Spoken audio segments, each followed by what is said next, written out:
You're listening to The Bloodshed Baddies.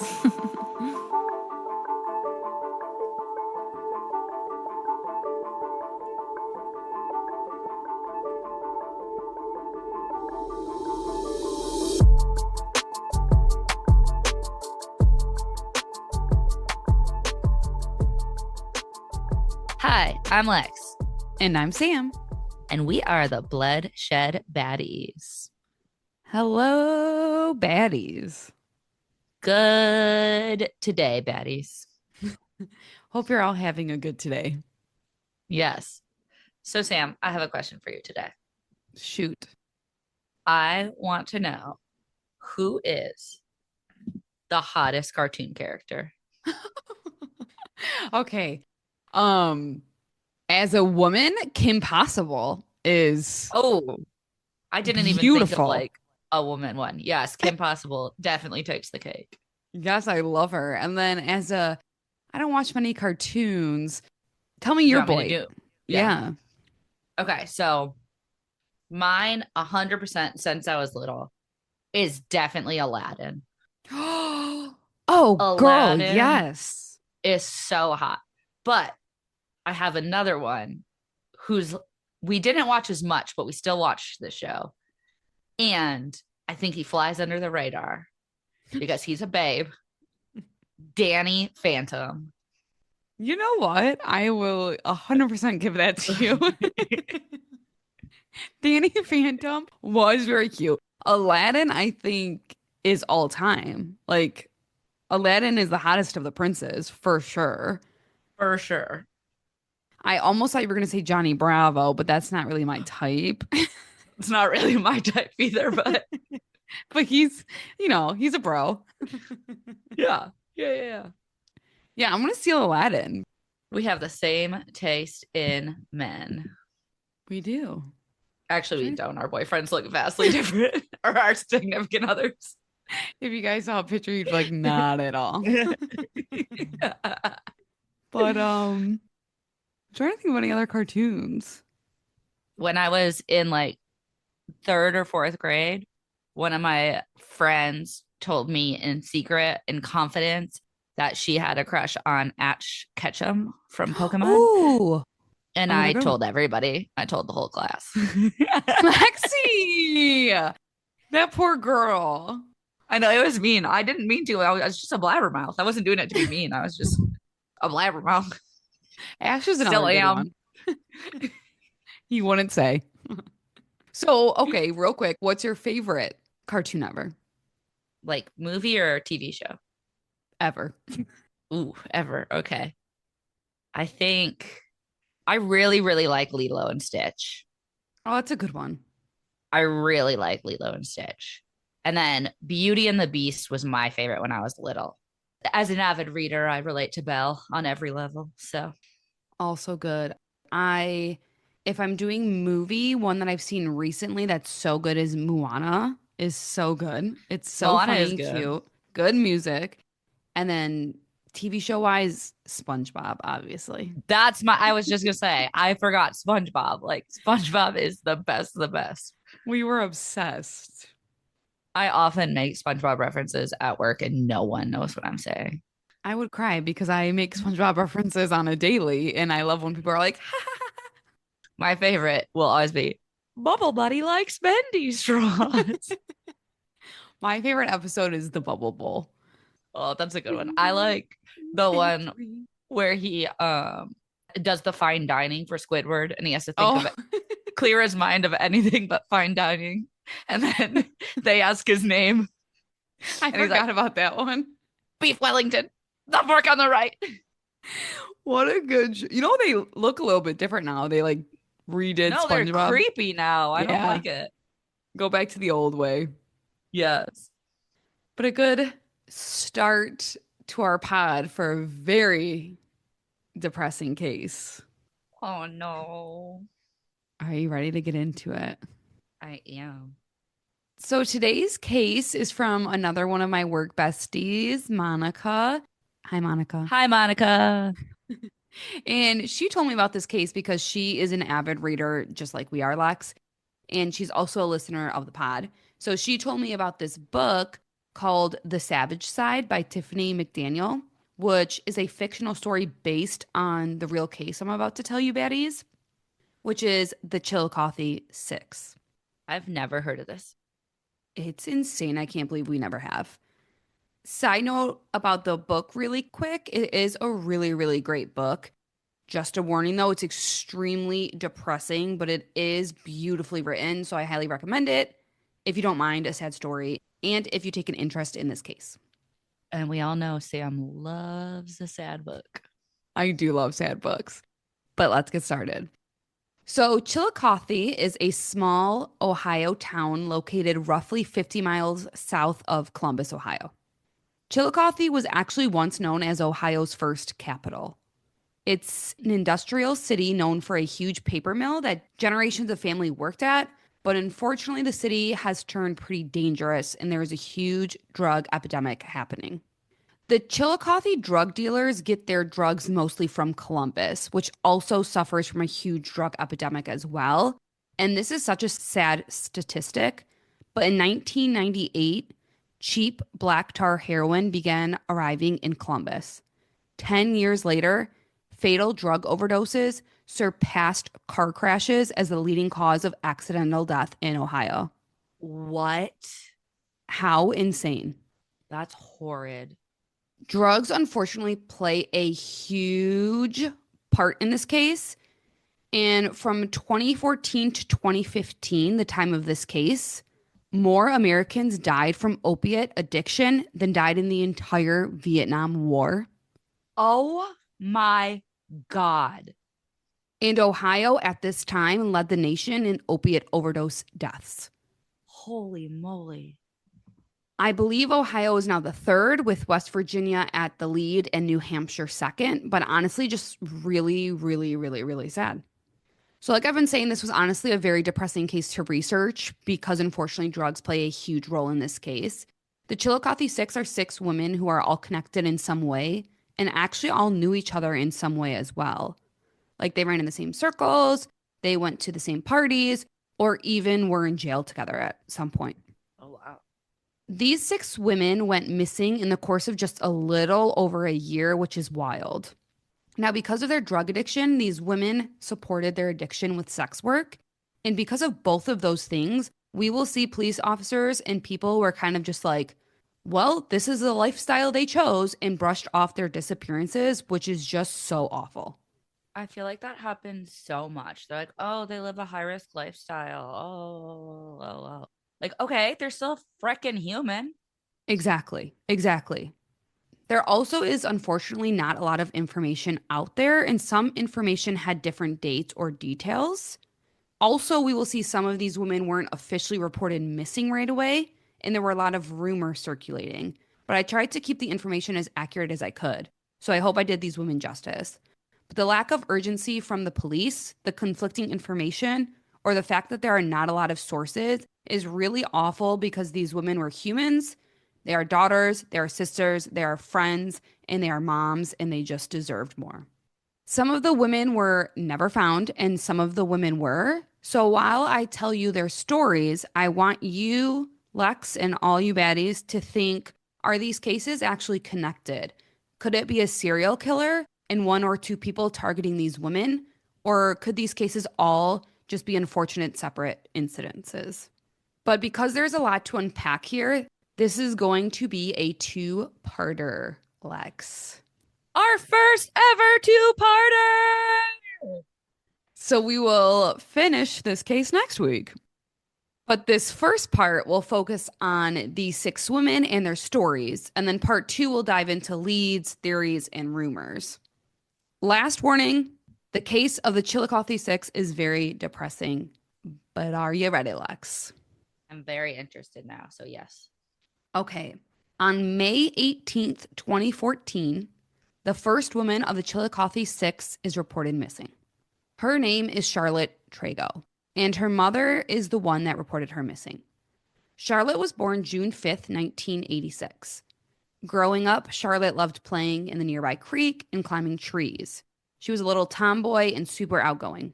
Unfortunately, she lost her father at an early age, and that is when things started to go downhill for her. She started taking pills to cope shortly after when she was Mhm. only about 14 or 15 years old. Oh my gosh. Pills led to cocaine, and then about 6 to 8 months before her disappearance, she started using heroin. Charlotte was also a mom of two, and I believe at the time of her disappearance, she had a 5-year-old and a 14-year-old child. She loved her kids so much, and they were her world. She was also known to be a great friend, and all of her friends loved her very, very much. On May 3rd, 2014, when she was 27 years old, Charlotte calls her mom and says she needs a place to stay. She was kicked out of her current living situation. Her mom was like, "You're always welcome here, but like, I don't want you bringing the drugs here." Which is fair. 100%. Charlotte told her mom she loved her and that she would call her again the next day. Her mom didn't hear from her for the next 2 weeks, Oh my gosh. which was not like Charlotte at all. They always kept in touch.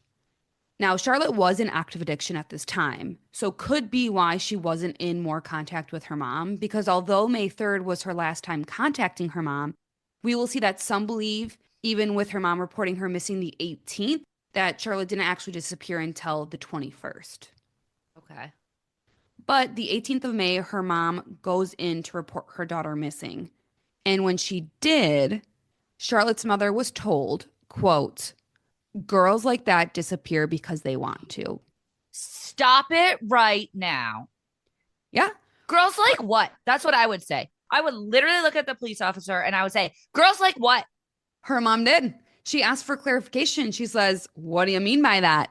And this awful person clarifies and says, quote, "These girls on drugs." How terrible. Oh my God. Her mother also had some trouble getting the copy of the flyer the police were showing people asking if they saw her when they eventually like took her seriously. And when she finally did get this flyer, it was a super old picture of Charlotte that looked nothing like her, and her mom was just devastated. That's so effed. It is. Her mom also said, I believe there was a purse of Charlotte's in her room at her mom's house, and police never checked it, never looked for any information or clues. They really didn't give a shit. No. And unfortunately, Charlotte still to this day has never been found. There are many rumors circulating about what may have happened to her. There are rumors that she was being held as a sex slave or was sex trafficked. Her mom said she does get phone calls every once in a while where no one says anything and then hangs up. So just like, holding on to hope that it could be that her daughter's still alive. Mhm. There are also rumors that she was dismembered. And the most common rumor is unfortunately that she was burned. Burned. Burned. But because of her lifestyle, there really isn't any alarm in her disappearance from police or others, which is disgusting, until the second woman of the Chillicothe Six is found, Tameka Lynch. I just like can't wrap my head around the mindset, especially like this isn't that long ago. No. It's not the 80s or like the 60s. And like we know that most of the women who get sex trafficked are sex workers and women who are on drugs and down and out. Yes. And we're just like, yeah, they choose to disappear. No, they're taken advantage of a lot because of either the lifestyle they choose to live or the lifestyle they've been forced into. Exactly. Exactly. And either way, it's okay. But it's not okay that they're taken advantage of. And it's not okay to blame their lifestyle choice. Like part of their lifestyle choice is their heavy addiction, which is a sickness. And then also like people go into careers that are dangerous all the time and you don't say like, "Oh, they deserve to be in a burning building because they're a firefighter." Could you imagine being like a police officer died on the job and he deserved it because he chose that job? Never. Police Never. officers die all the time. Could Yep. you imagine if somebody told that police officer that? Seriously. So it is actually believed by most that Tameka Lynch disappeared the same exact day as Charlotte. Whoa. However, there is some confusion with the timeline in reporting her missing. But Tameka was born March 19th, 1984. Tameka was 2 years old when her family moved to Chillicothe. She was super close to her mom and would visit her every day. They were best friends. She was also married in 2004 to a man named Jeremy, and they had 3 children. She had 2 daughters and a son, I believe aged 6, 7, and 12 at the time she went missing. And by all accounts, she was an amazing mom. At age 23, Tameka was diagnosed with lupus, an autoimmune disease. Oh my goodness. For her pain, her doctor prescribed her Percocet. Percocet? We Yes. couldn't have tried something a little bit lighter to start? I believe I read somewhere that you get like really bad rashes that are super painful. So that's why it was something stronger. But I can't say for sure. I don't know much about lupus. I just Googled it and it says Percocet is not often prescribed for lupus pain management and it's not recommended for long term pain control in lupus patients. So then my thing is bad doctor. What the poo was he doing? This doctor was like, here's freaking Percocet. That's actually terrible. wild. But this is sadly when Tameka's drug addiction started. Tameka started taking more than was prescribed for her, and then the doctors completely cut her off. But at this point, she was already addicted. So that is when she started using heroin. When Tameka was 30 years old, Tameka's mom hadn't heard from or saw her daughter. And remember, they saw each other every day. So she went to the police department to report her daughter missing, and her mother wasn't taken seriously, which again is awful. Tameka's husband then goes to report her missing, and I think this is on May 20th, 2014. But law enforcement actually did not even put her in the system at this time as a missing person. What? Even worse, on May 22nd, 2014, police said there was, quote, no reason to believe she was in any real danger. So just awful police work there, in my opinion. This police department is heartless. Like, she's got kids. Yep. I mean, not that the last situation was good at all, right? Like, we talked about that. It was horrible. But, like, she's got kids. Charlotte had children as well. They both have kids, and they're like, their moms just disappeared and they chose to, and that's fine. Yes. Oh my God. I want to punch someone right now. Now, there's a lot of conflicting information and a lot of rumors about Tameka's last known whereabouts. There's a rumor that someone said the last time that they saw Tameka was when she got in a car with another individual in an alleyway. Another rumor that she was last seen to meet a man up on Bridge Street. But possibly the most plausible and known is that Charlotte and Tameka were actually at a party together in Bainbridge, Ohio, which is outside Chillicothe. And they were said to go missing on the same day. There was confusion, but that is believed. But at the time, they reported different times. Charlotte was reported missing May 3rd. Tameka's husband reports her on May 20th. Got it. Charlotte and Tameka knew each other, having met through mutual friends, and have crossed paths often. It is very possible they disappeared together, especially if they actually went missing on that same day, like we just talked about, on the 21st, which many people believe. Now, remember, there was not much concern from the police at first, but unlike Charlotte, and very unfortunately, Tameka's body was found around May 24th. Oh my goodness. So May 22nd, the police said there's no reason to believe she's in any real danger. And May 24th, they find her body. If I was her family, I'd be like, no danger, no Yep. danger, no danger. Tameka was found by kayakers in a creek roughly 20 miles downstream from where the creek passes through Chillicothe. This was Paint Creek near Bainbridge. Remember the rumor, her and Charlotte were at a party there. According to Tameka's family, Tameka hated water and would have never been there on her own. Tameka's body was also only clothed by a pair of socks. That's weird. So she was completely nude besides a pair of socks. I hate that. According to the autopsy report, the coroner believed she died 3 days before she was found, which brings that 21st date back into play. According to the report, Tameka died of multiple drug overdoses, and the manner of death was actually undetermined. But why was she only wearing socks, though? Tameka had no. Also, Tameka had injuries to her head and chest, which would be consistent with being thrown off a bridge. And police actually believe she was thrown in the river after she passed away. And evidence would say it was probably more than one person that did this because a dead body is hard to move for one person. So to throw her in the creek would take more than one person. So they think she overdoses at a party, and the party goers are like, oh no, let's throw her in the creek with just her socks on. Yes. Okay. Which I literally wrote next. Again, the fact that she only has socks on is extremely concerning to me. Which brings many people to believe, was she murdered?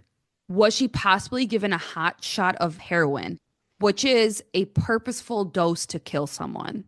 Like people do that so it looks like an overdose, but it's actually murder, Mm. which is absolutely terrible. But finding Tameka's body finally had the police thinking this could be something more and sent a chill through Chillicothe that danger was lurking around the corner. Or at least they're finally taking it seriously. It sucks that that had to happen for it to happen. Yes. But 6 months after Charlotte and Tameka go missing, the third Chillicothe woman goes missing, Shasta Himmerlich. Shasta was born February 22nd, 1994. When Shasta was younger, she went to church often. She hung out at her grandparents' house a lot and was a really good person. She also was an avid swimmer. Her dad unfortunately passed away, and through his passing, Shasta inherited some money. It was rumored by many that it was $50,000. However, through some investigating from the documentary I watched that will be linked, they found it was closer to a little over 35,000, but nonetheless a good amount of money. yeah. Shasta had really big plans for that money and was planning to buy a house. But with this huge drug epidemic, she unfortunately starts doing harder drugs. Oh no. She got into pills, cocaine, and then eventually, like the other woman, heroin. She unfortunately started spending this money on drugs and partying for her and for her friends. Shasta also gets involved with a man, Michael O's, and she falls completely in love and is really happy with him. However, some have doubts and believe that Michael was only with her for that money she inherited. I mean, don't get me wrong, $35,000 is a nice inheritance. But like that's not changing anybody's lives. Truth, That's gonna like you can blow through that pretty quickly, especially on drugs and stuff. This man's ain't smart. He should find somebody with more money than that. if that's the reason, right? On December 16th, 2014, at 20 years old, Shasta reaches out to her friend and tells her that she's actually pregnant with Michael O's child, and they are both Oof. really excited about it. Bush Nikes. So, at the moment at least, life is going well for Shasta, besides, of course, her addiction, right? On Christmas Day, December 25th, 2014, Shasta leaves her grandmother's house. At around 5:15, she tells her grandma that she will be back, but Shasta never returns. At 3:15 a.m., Shasta is caught on surveillance camera at a gas station. She's actually there to withdraw her money, and it was allegedly her last bit of money from that inheritance.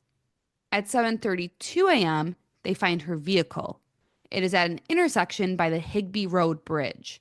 Her doors are open and the car battery is dead. Again by a bridge. Yes. There are also small amounts of blood in the car. Oh no. There was also blood found on her cell phone.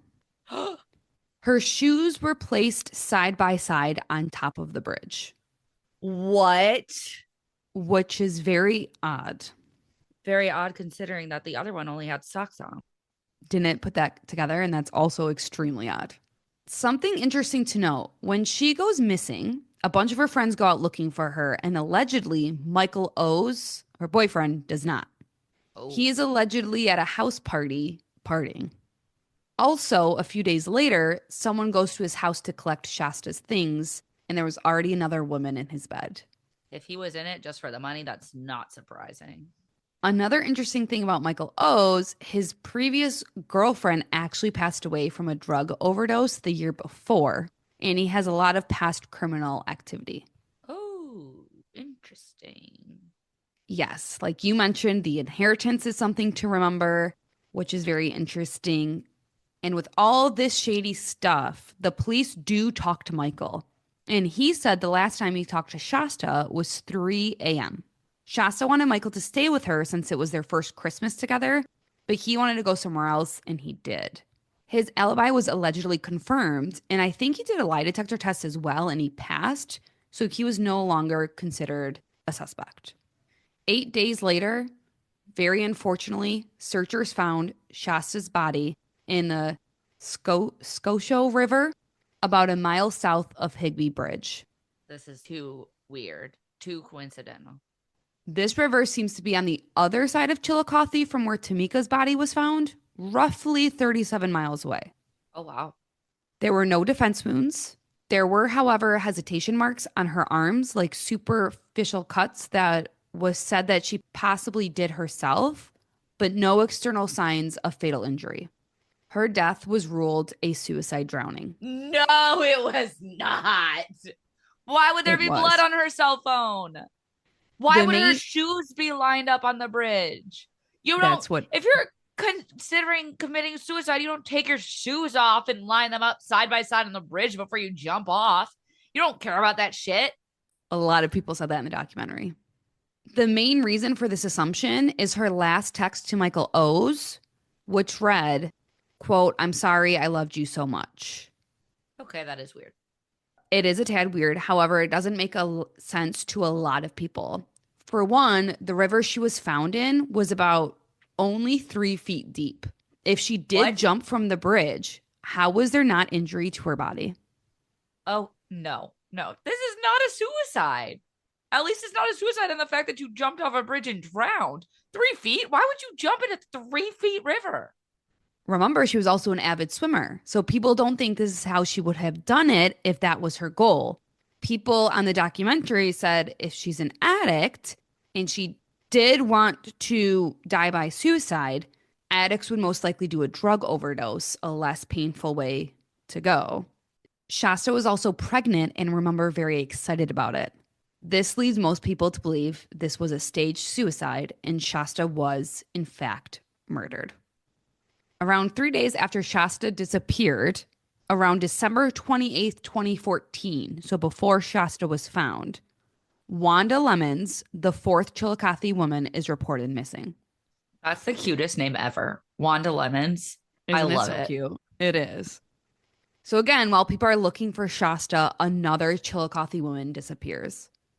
Very unfortunately, there's not much information about Wanda, like at all. And I think because her disappearance is even more unknown than Charlotte Trego's. Wanda was born March 10th, 1977. She had a child at a very young age and sadly struggled with drug addiction her whole life. Oh. She had a magnetic personality, and I believe she helped out with the youth group at the church as like one of the leaders. The other leader for the youth group was actually a police officer. Oh, Just interesting. yeah. At the time Wanda went missing, she was 37 years old and she was a mother of 5. Now, although she was reported missing near the end of December, she was actually last seen around November 4th, 2014. So before Uh, Shasta. a long period of time. Yes. Like I said, she seemed to have disappeared with even less of a trace than Charlotte. Wanda, still to this day, has never been found. Her last communication was with her family, her adult daughters, through texts and Facebook messages, I believe. Now, there was a rumor that she got into a truck with a truck driver friend to go to Texas. The reason people believe this is because she actually was a sex worker in Texas before moving to Ohio. However, Okay. her family said there's no way she would leave her children for this long without communication. And her debit card has been untouched since November 3rd of that year. Oh yeah, must have went to Texas. Yeah. I'm making an assumption here, but you wouldn't stop scanning your bank card, especially if you were going across the country. This leads me to believe something darker has happened, but sadly, this is all the information out there I could find on Wanda Lemons. Wow. A little over a year to the date of Charlotte and Tameka's disappearance, the fifth Chillicothe woman goes missing, Tiffany Sayre. Tiffany was born November 20th, 1988. Tiffany's grandmother raised her, and she was a really happy child who loved playing in the mud and riding bikes. Tiffany was also a mother. She had 2 children. She loved her kids very much. Just like the others, Tiffany's drug addiction started with pills and then progressed to heroin. Unfortunately and commonly with addicts, the drugs changed her. In April of 2014, Tiffany actually posted a video, I think on Facebook, saying she was really sorry to her family for how she has acted and that she was actually 4 days sober at that point. Wow. Unfortunately, it didn't last. On May 11th, 2015, at just 26 years old, Tiffany Sayre goes missing. She's so young. Tiffany was at a friend's house 3 blocks from her home. Oh my God. She called her grandma at 11:28 and said she was going to be home by 12 and promised her girls ice cream. She leaves her friend's house around 11:30 that Monday night. That night, her friend Jessica and her were working, and there were 3 guys at the Chillicothe Inn that were pretty aggressive with them. Ew. Jessica told Tiffany not to go back there. They went back to Jessica's, and then Tiffany was going to walk the few blocks home. Now, Jessica said that Tiffany was not afraid of anyone at all. But that night, Tiffany said to her, I wish someone could walk me home. Oh my Jess- God. It's 3 blocks. Somebody walk this girl home. Jessica said she offered to, but Tiffany said that no one would be able to walk you home. This is when Tiffany disappeared. There are no witnesses. Oh my God. This is so, so, so sad. This is so sad. June 20th, 2015, the following month, Tiffany's body is unfortunately found, discovered near a culvert in a neighboring area, Highland County, which is near Paint Creek. A culvert is like the big pipe that allows water to flow under a bridge or building. These women all have the exact same stories. They're all found by creeks. This is not coincidence.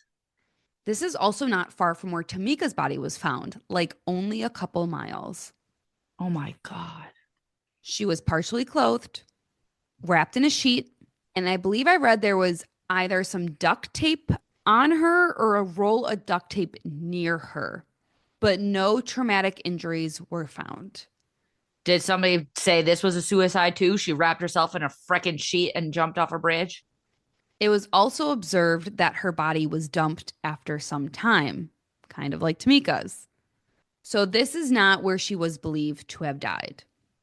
According to the autopsy report, Tiffany had cocaine, amphetamine, morphine, Dilaudid, and alcohol in her system. Holy shit. Police ruled her death a homicide. Finally. I believe because she was very decomposed, so it looked like her body was kept somewhere indoors for a bit and then moved to the river. Although they believed the same about Tameka, and Tameka's was undetermined. Not sure why. Now, the police did talk to those 3 Johns that were aggressive and apparently excluded them very quickly. Tiffany's aunt did have a couple interesting things to say on that documentary. One thing the aunt believed that you may see if you research this, which is why I added it, was that the body the family buried was not Tiffany's. What? She said when she went to identify the body, it wasn't her. However, after many attempts, it took a while. The documentary I watched was able to check the DNA for the family, and it was confirmed that it was, in fact, Tiffany.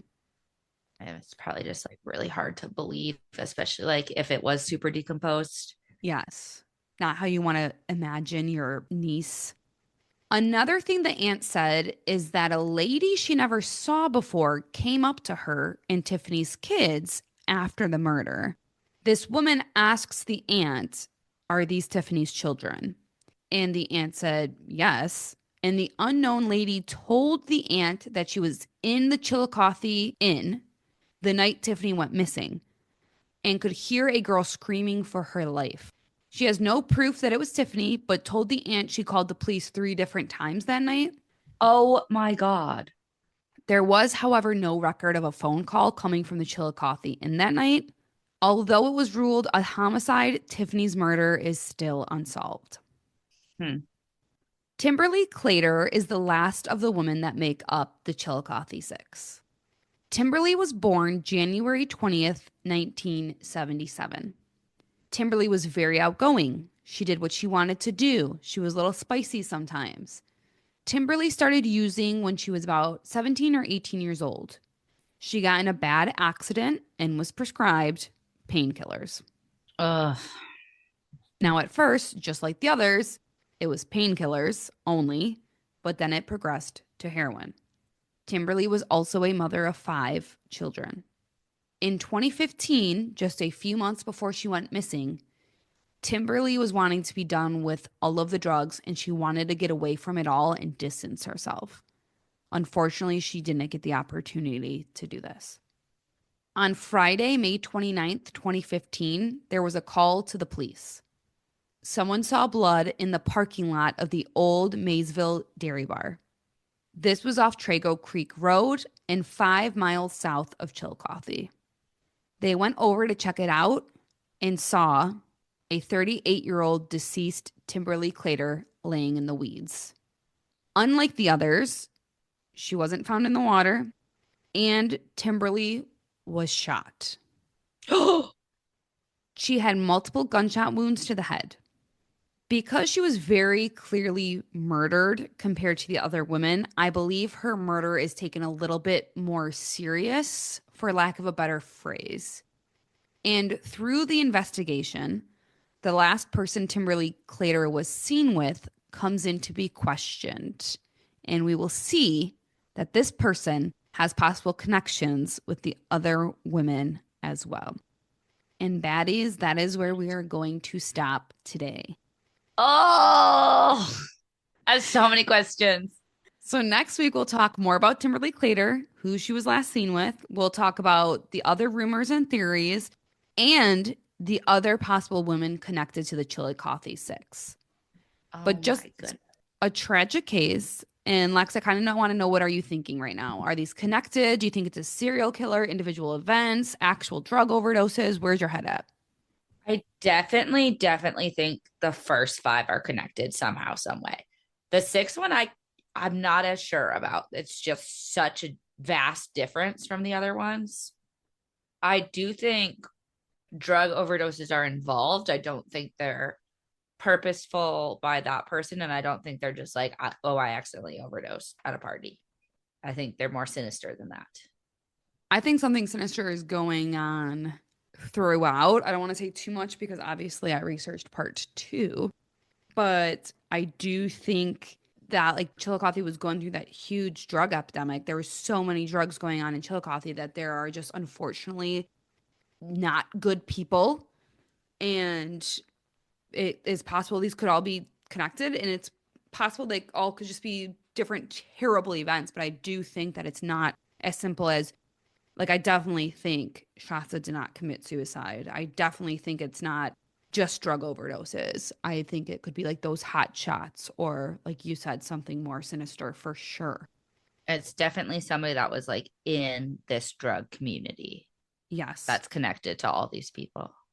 I think And so. they definitely have a type. All women that are mothers, that are addicted to drugs, and that are sex workers, and that all knew each other in some way. That's like a lot of And connections. they're all, what, less than 10 years apart? The youngest was, I think Shasta was the youngest at 20 years old. And then I believe Timberly was 38. Yeah. So So there's not that big of an age gap there. It's very specific. very. And all women of Chillicothe, just very bizarre. And I can't believe, like, us being from Michigan, very close to Ohio, we've never heard this. Yeah. It's very wild.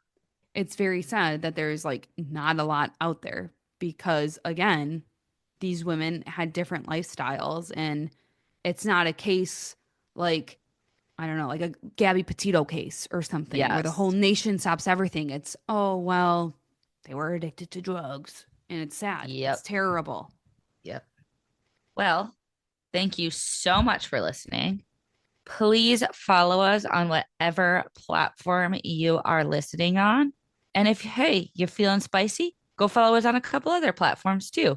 Make sure you're got your auto downloads on so you can download our episodes every single week. Also, make sure you're following us. We are at Bloodshed Baddies on Instagram, Facebook, TikTok, and YouTube.